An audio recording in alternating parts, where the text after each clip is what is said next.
Ahora que estoy yendo a trabajar al cole, el caso es que quiero contaros que como profesor de universidad solía poner exámenes de tipo test porque en algunos casos me parecían muy útiles.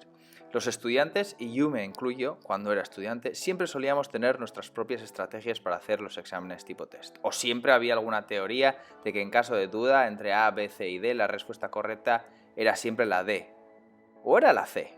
No sé, todo dependía de a quién le preguntaras. Pero como profesor de universidad sí te puedo desvelar que cuando yo ponía exámenes tipo test siempre tenía en cuenta, y creo que esto os puede ayudar mucho, que la respuesta más factible... Para. No podemos hacer conjeturas porque cada profesor es diferente y no podemos generalizar lo que yo haría como profesor o lo que cualquier otro profesor haría en sus exámenes. Pero lo que sí que podemos hacer es mirar qué es lo que nos dicen los estudios científicos sobre las técnicas que utilizamos los profesores para hacer dichos exámenes y sobre todo qué es lo que nos dice la estadística sobre dichos exámenes.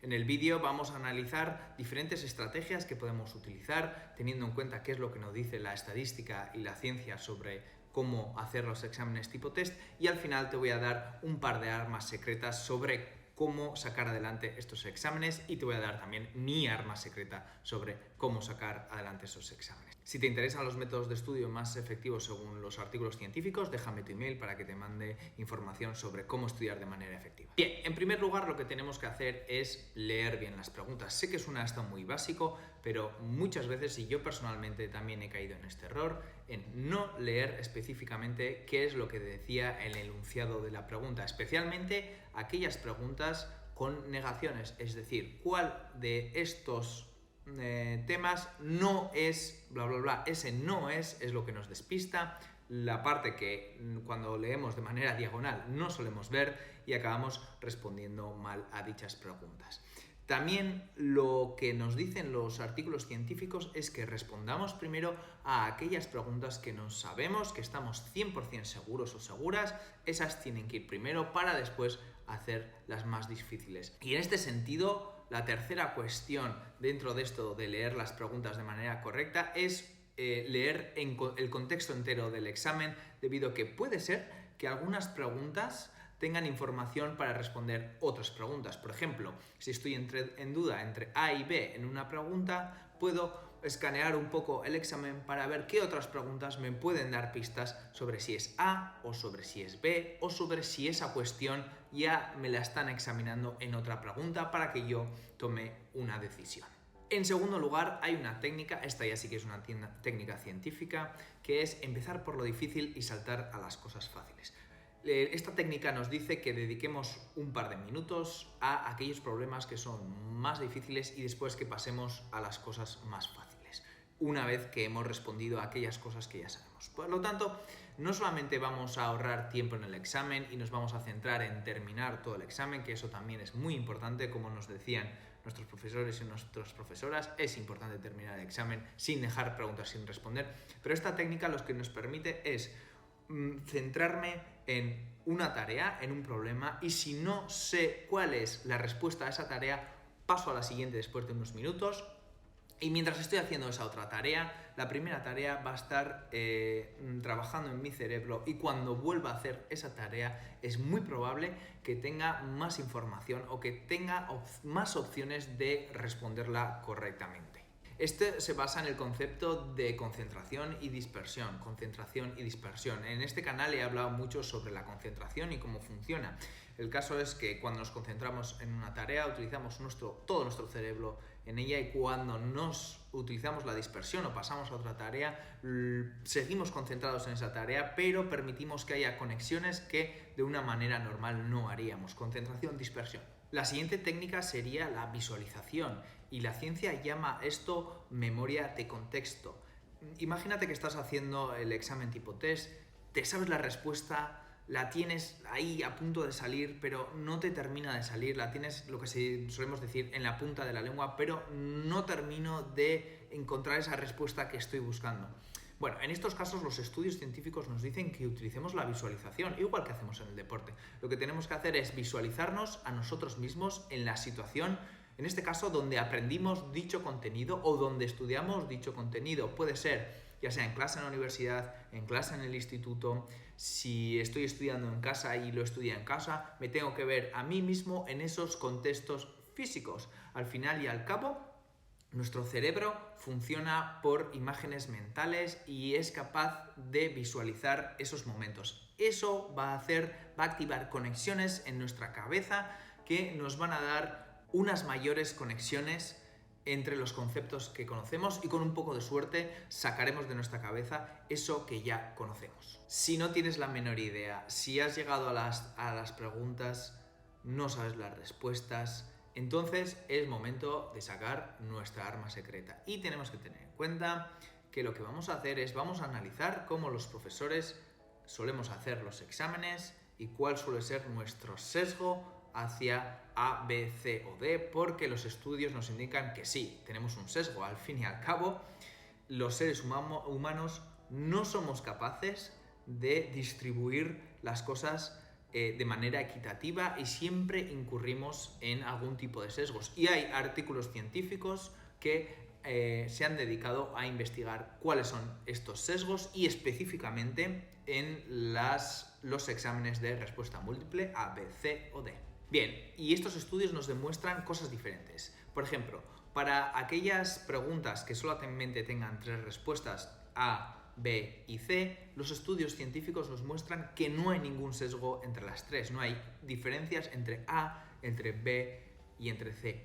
Por el contrario, si son 4 respuestas, A, B, C y D, los estudios científicos nos muestran que sí, cuando hay 4 respuestas, hay un sesgo. Los profesores solemos cometer un sesgo hacia la respuesta B y suele ser con un 28%, es decir, solamente un poco más que las demás respuestas, que serían de 25, 25, 25. En este caso, la respuesta B tendría un sesgo positivo, es decir, en muchas ocasiones, en el 28% de las ocasiones, la respuesta B sería la acertada, pero como he dicho, es una ventaja muy muy pequeña sobre el 25% que tienen de posibilidades que tienen las otras respuestas A, C o D. En el caso de que haya 5 respuestas, A, B, C, D y E, en este caso también hay un sesgo, también es un sesgo pequeñito, pero los estudios científicos encuentran que la respuesta E tiende a ser la más correcta y la C tiende a ser la menos correcta en el caso que haya 5 respuestas posibles. Por lo tanto, si hay A, B, C, D y E, la respuesta E va a ser la más probable que la respuesta C, que va a ser la menos probable. Bien, hasta aquí solamente es estadística pura y dura y a veces si no sabemos nada nos puede ayudar o no nos puede ayudar. Eso ya depende de cada persona si queréis seguir este tipo de cosas, pero en estos estudios sí que he encontrado cosas muy interesantes y es que entre las preguntas, por ejemplo, de verdadero y falso, cuando hay true o false, el verdadero tiene un 56% de posibilidades sobre el falso, que solamente se utiliza un 44%. Por lo tanto, también si tenéis preguntas sobre verdadero o falso, verdadero suele ser el sesgo positivo un 56% de las veces y falso solamente un 44% de las veces. La ciencia también nos dice, por ejemplo, si conocemos una respuesta y estamos muy seguros, y tengo que hacer hincapié, muy seguros de la respuesta, por ejemplo, si es A, B, C y D y sé que la respuesta es C, pero no me sé la respuesta de la siguiente pregunta y estoy dudando entre C y D, también los estudios científicos nos dicen que va a ser el siguiente. Es decir, las siguientes respuestas, si he marcado C y estoy 100% seguro y la siguiente respuesta estoy dudando entre C o D de la siguiente pregunta, es muy probable que sea la D, que sea la siguiente. Y en el caso que este es un caso muy típico donde nos aparece al final todas las anteriores son las correctas o ninguna de las anteriores son las correctas, esa respuesta el 52% de las veces es la acertada. Por lo tanto, si os encontráis con esa respuesta y no tenéis ni idea y queréis y os recordáis, joder, Josu dijo que había encontrado en los artículos científicos que el 52% de las veces, pues entonces esta es vuestra mejor opción.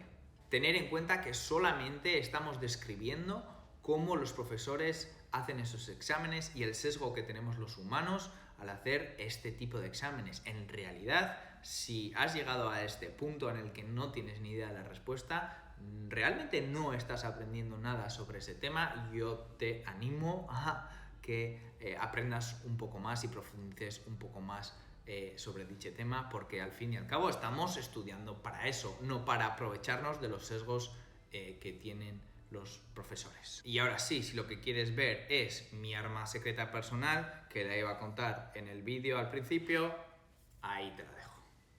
Bueno, y el arma secreta, efectivamente, si no te lo esperabas, es estudiar, porque no hay otro arma secreta para los estudiantes para hacer mejor los exámenes.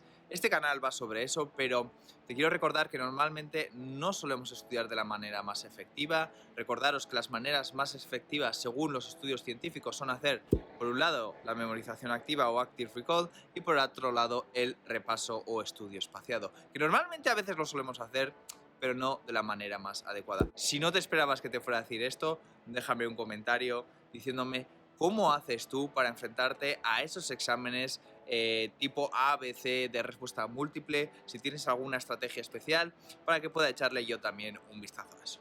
Esto es todo, espero que te haya gustado el vídeo. Este canal va sobre cómo estudiar, échale un vistazo, estoy seguro de que te podrá ayudar. Un saludo y hasta luego.